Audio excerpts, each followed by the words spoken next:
Hello, people of the internet. I'm the man with the plan, and welcome back to the Madden Legends tournament. Now, okay, this is week 3 in the NFC, and I just realized now that today is Super Bowl Sunday. I didn't just realize that, but I realized, I'm going to only able to be upload this just before the Super Bowl. But anyway, regardless of circumstances, forced me to talk about this now. Okay, so who do I think is going to win? Well, first of all, I think the Patriots are the better team, but I want to say the Eagles are going to win because I believe that they do have that underdog mentality going. I think there's going to be a little less pressure on their shoulders. I think Nick Foles might have to deal with a bit of, increased pressure. Him having delivered so far in the playoffs for the Eagles, and I suppose a lot of fans will be expecting the same of him as they did see in the championship game.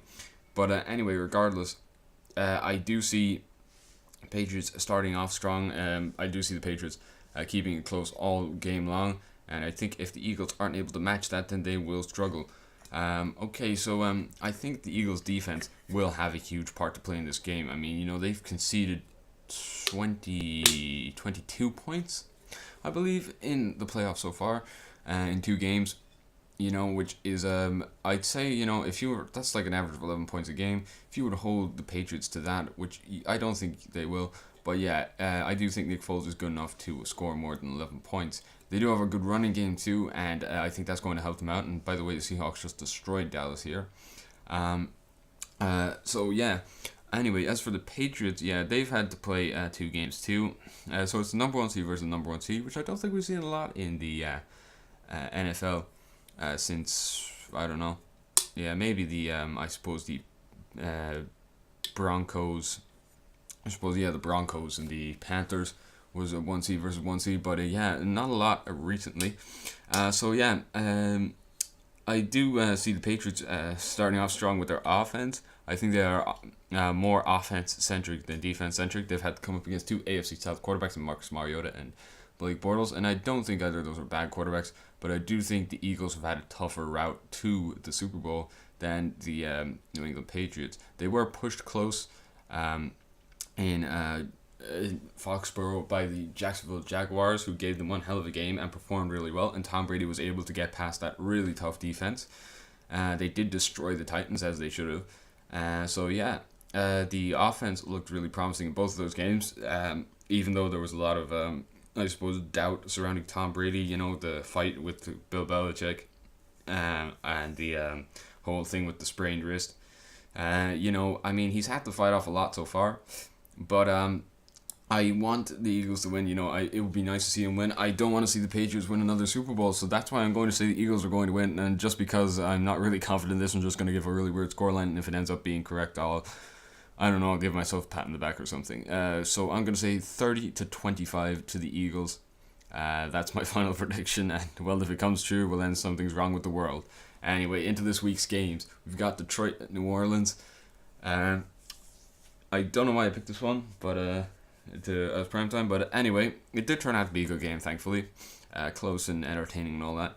But okay, so we've got it's Morstead, I believe, is the Saints kicker, kicking over field goal to start the game, 3-0.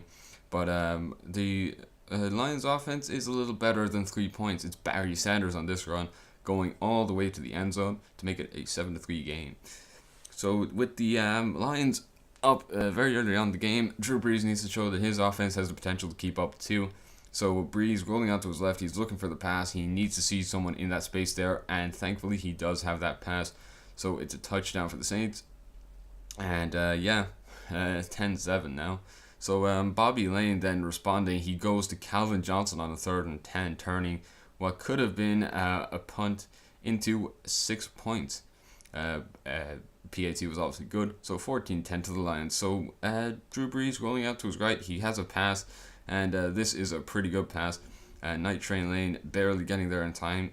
2nd and 22 too, so Brees showing he can handle the pressure. Anyway, so Brees then on this drive again, he fumbles the ball, and it's a disaster for the Saints, but thankfully they are able to recover it. You think maybe they'd be a bit more cautious next time, but nope, it's another fumble, and the Saints pick it up again. And I kind of fucked up here, but I was just trying to rectify the situation, I guess, and I probably shouldn't have. So the Lions ended up obviously getting the football back there, and then I think that is Herman Moore. That is Charlie Sanders, tight end. getting the pass there. So 3rd and 17 for the Lions. And yeah, Bobby Lane tries to go for the long pass, but he ends up getting picked off by Mills. But then Breeze, he's trying to do something here. You know, he's looking for the pass anyway. He's rolling out and he sees the first down marker. Is he going to get there? He dives for it and he ends up losing the football. So yeah, I think I might have done something wrong there, but it doesn't really matter. So Dick LeBeau anyway is the one who picked up the football, and the Lions are able to get a field goal out of it. So yeah, we've got Drew Brees then getting the ball back, trying to rectify his earlier mistake, and he gives it to Deuce McAllister, and McAllister gets into the end zone. I just do that because I like seeing him dive into the end zone getting hit. Yeah, so it's 17-17. Bobby Lane trying to kick over this field goal, but he goes to the fake and he's got a man wide open, and you cannot make that up. He dropped the ball. It was right in his hands. You've got to catch that, in the Lions. Thankfully, don't have to pay for that mistake, because here they go on the next play. It's given to Herman Moore. Yeah, this one is Herman Moore. So I was right there. So it's 24-17 to Detroit. Drew Brees trying to go along on this pass, and he gets it. He's got the pass and he's got the touchdown. That is Marquise Colston, I believe, who is the receiver there. So it's 24-24, and Bobby Lane on this field goal here gives the Lions the go-ahead score with 1:34 left in the game. So Drew Brees on a 4th and 18. This is what it comes down to. I'm sorry about that. Just got cut off there. So yeah, anyway, it's incomplete, and the Lions end up winning in New Orleans 27-24. A very hard-fought win, and thankfully for the Lions, yeah, they'll be taking that win. So yeah, that was a tough game, but this one was a little less, I suppose, close. Yeah. Anyway, okay. So it's the Falcons who had the better start. Roddy White making his way down the sideline there. Absolutely no chance of being stopped by the Vikings.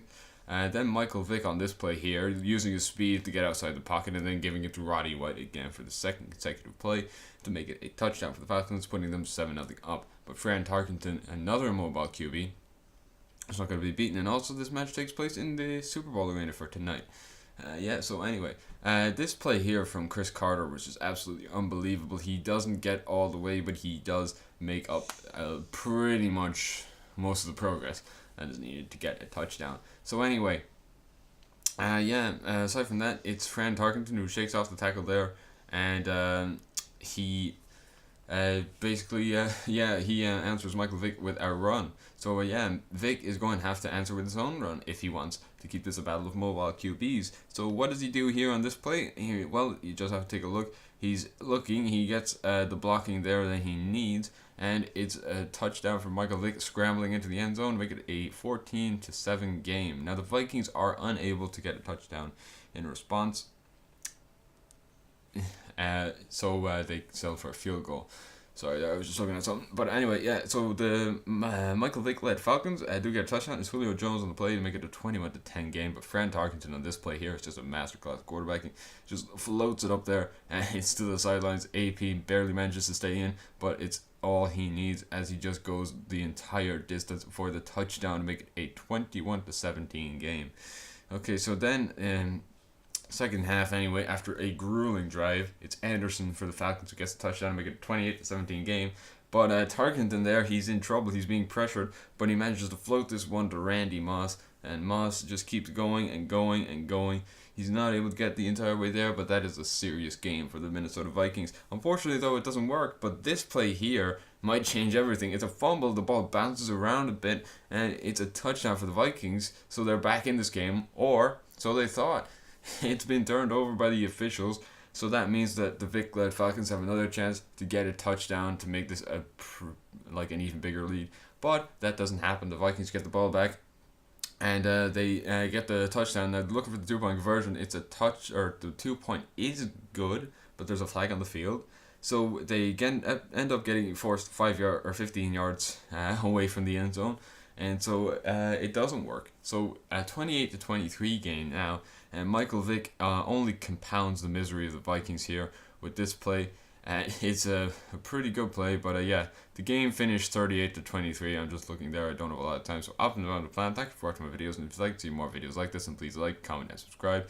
And I will see you next time, where I'll be revealing how the standings shape up after the first 4 weeks of play. So stay tuned for that. And until next time, guys, see you then. Hey, you better like this video right now, otherwise your favorite team's going to lose the Super Bowl, your quarterback's going to break their leg, and they will never win the Super Bowl ever again. And I mean it. No, but all seriousness, no, guys, I hope you enjoyed the Super Bowl if you are watching it. And please, Eagles, prove me right.